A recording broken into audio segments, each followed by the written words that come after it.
Hello, everyone. Hi. Thank you for being here. It really is an honor and a privilege to be able to speak with you all today. I am Alejandra Gecevski, the founder of the Mothering Well. I am a birth keeper,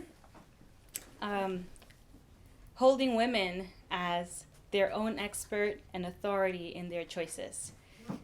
I stepped into this role after experiencing the power of my body's innate wisdom by standing firm in my own birthing choices. And after my hardest life moments through postpartum, I felt a call to share my story and offer support to all women. So, since we are talking about cyclical living and menstruation, I want to know, and we can just all shout it out, who remembers how old you were when you got your period? Sorry, guys. 13, 12, 13, 11. Who was 11? Hey! I was 11 too. I was 11.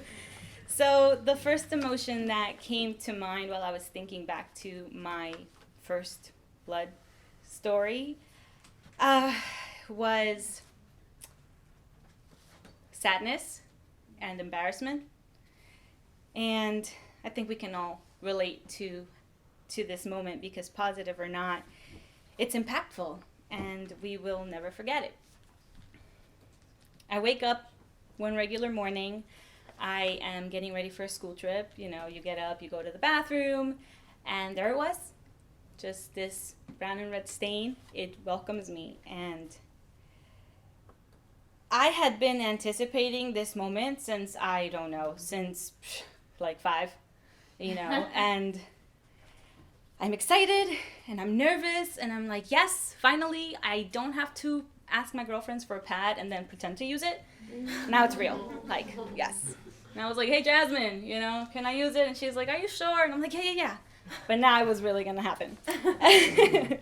So, and even though I knew exactly what was happening with my body, I still go into my mom's room and I wake her up. And now I know why she reacted the way she reacted, because I have kids and I need sleep. So I'm like, Mom, you know, and she's all like, you know, and I'm like, what is this? And she just goes, you know what that is? Go put on a pad. And it was like this balloon that I saw going into the sky was just shot down before it reached. You know, I just felt miserable. Like, but there's no, like, marching band. There's no, like, coming of age speech. I was like, small musical number? Anybody? So at least maybe like ay, mija, you're a woman now.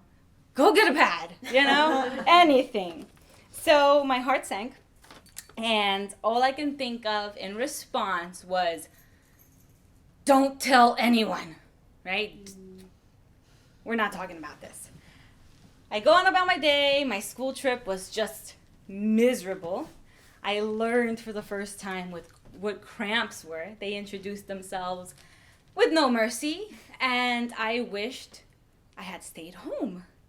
Why did I stay home? I don't know. So I was suffering all day in silence. I return home and I sit on the steps of the hallway, and then my crush comes over, who was like 5 years older than me. I was 11, right? And my neighbor, he was 5 years older than me, yeah. And nothing has changed, by the way. My husband is 5 years older than me too. So Doña Blanca opens her door in what I'm sure she believes is a whisper, but she's literally like, Alejita! Alejita! It's like Alejandra for short. And I just like look over to my crush and I'm like, oh gosh, I know what's about to happen, right? So I go over to her and she goes, Me contaron que ya eres señorita. You told me you are now a señorita. They told me. And oh my gosh, I look over and my crush is like trying to listen in, like my world is literally collapsing. I have never wanted to be sucked into the earth more than in that very moment. And I just try to like play it off. I'm like, I don't know what you're talking about. Like, oh my God, lady, like, really? So then, where was I? Okay, so now that you've relived this moment with me, how many of you remember the moment you became curious about your cycle? If anybody wants to share. Last year when I met Debbie. I think most of our stories are probably going to end with Debbie. After I had my child. After you had your baby? Anyone else? When I came off of birth control. Ooh, nice. I would have to, I think we have a very similar story. We are all here tonight to take the opportunity of diving deeper into ourselves. Imagine what that would look like for you. My second blood encounter began to unfold around the time I became pregnant. Now the emotions that come to mind are happiness and familiarity. I forget sometimes that I am from Colombia and I gotta like sound things out a little bit. If any one of you has ever been pregnant, you know how much your body changes. And for me, it was magical and expansive. I love being pregnant. I love it. I began to fall in love with my body. Having a baby growing inside of me allowed me to go inward and put into perspective the amazing work that my body was doing, and it was all due to my blood. I was led on a journey of getting to know myself and began removing the good girl mask, who never questioned anything, ever. Then giving birth and looking at my placenta, feeling it in my hands, seeing my blood flow down my legs after giving birth. That blood has shown me my power and bathed me in its magic, because this was happy blood. I knew her. I started asking questions like, how can I track my cycle and family plan without birth control? How can I prepare my body and schedule my plans around my period to minimize cramps and discomfort? Thank you, Debbie. How do other women honor their bleeding time and carve out rest? This was actually a thing that was happening. Other women were doing this. I wanted that. How do I involve my husband and bring him into my cyclical world so that he could truly know me? And then I also began involving my kids. Suddenly I noticed my attitude toward my time of the month shifted. I was no longer dreading my bleeding time. Now I would greet it with warmth and happiness and pride. I am so glad you're here. I began familiarizing myself with my blood. First, collecting it in a diva cup. Then you pour it in and you say goodbye to it in the toilet, and it just looked so cool. It looked alive. That no longer seemed wrong to me to always just not have any connection, to just let it go, right? Not like the song, but you know what I mean. Then I started offering it to the earth. I poured it in my plants. I went outside. And then eventually I started painting with it. And that was so expansive and mind-blowing. This shift solidified my choice of birthing my other babies unassisted, also known as free birth, and recently also included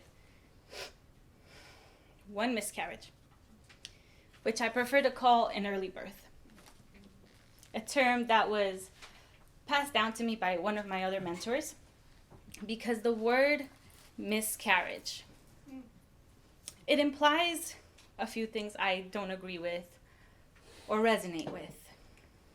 One, that something is amiss or missing. And two, that my body failed to carry my baby. And I don't agree with that.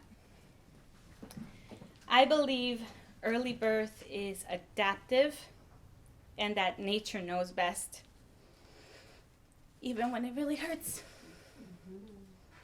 I believe my body is incredible and she doesn't have the capacity to fail.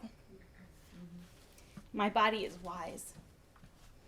She knows more than my conscious brain, and she doesn't need to prove anything to me or to society. I also resonate with early birth because my experience of release was truly intense, and it is a birth process, regardless of the gestation. On top of it all, it showed me another way to experience and connect with that blood. I've been becoming bolder and braver and stronger and softer. With each birth, I dove deeper into my blood journey. And now having a daughter, I know I have the tools to prepare her for when her time comes. And with the same intention, Debbie and I are currently in the research phase of a beautiful project called My First Moonbox. We are creating an intentional gift box for young girls, welcoming them into receiving their happy blood. I'm sure you guys might have seen it here at the table, but if you haven't, please go and check it out because it is so beautiful. If you are called to contribute to our research by taking our survey and sharing with us a little bit of your blood story, we would love to hear it. Also, please get in touch with me and scan the QR code that I have over here at the special guests section because I've got a village growing and women's circles are coming up. It can be a challenge for women who are going through the conception phase to see their period as happy blood. To exercise conscious conception allows a deeper connection to our womb and our fertility. And in January begins our circle for, calling our babies in conscious conception introduction. Ooh, spirit baby. Yes, girl. We're talking. I thank my blood for all it's shown me, for all the doors that it's opened. I thank you all again for being here tonight.